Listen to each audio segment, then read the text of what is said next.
জুলাই গণঅভ্যুত্থানের পরে আমাদের উচিত ছিল একটা নতুন গঠনতান্ত্রিক প্রক্রিয়া শুরু করা।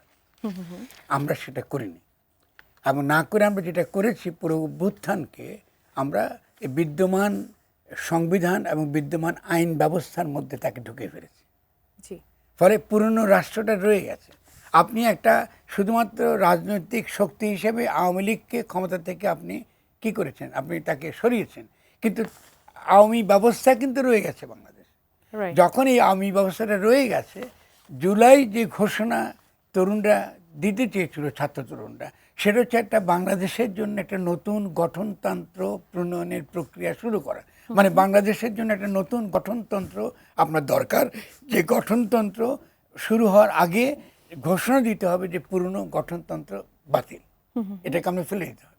এটা আপনার এখানে কোনো রকম নেগোসিয়েশনের সুযোগ নেই।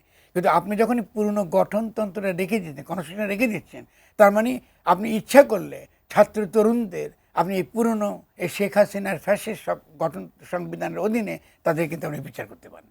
এটা বিপজ্জনক। মাঠের অলরাউন্ডার আমি, আর ঘরের অলরাউন্ডার টাইলক্স। টাইলক্স টয়লেট ক্লিনার, ক্লিন মানেই টাইলক্স। ছাত্রদের জন্য এবং এই যে বিপদটা আপনি ঝুলিয়ে রাখা হয়েছে, এটা আমি মনে করি যে এটা একটা সবচেয়ে বড় রাজনৈতিক সমস্যা আমাদের সামনে, এবং খুব দ্রুতই এটা বড় ধরনের সংকটের আকারে এটা হাজির হবে। কারণ সমাজের বিভিন্ন রকম ক্ষমতার ক্ষেত্রে বিভিন্ন রকম শক্তি যেগুলো রয়ে গেছে, আওয়ামী লীগ দল আকারে চলে গেছে, কিন্তু আওয়ামী লীগের ভূত যেটা, সেটা আমলাতন্ত্রে পাবেন, সেটা আপনি পুলিশের মধ্যে পাচ্ছেন, সেটা আপনি সেনাবাহিনীর মধ্যে পাচ্ছেন, সেটা বিভিন্নভাবে সমাজ বিভিন্ন প্রতিষ্ঠানের মধ্যে পাচ্ছেন।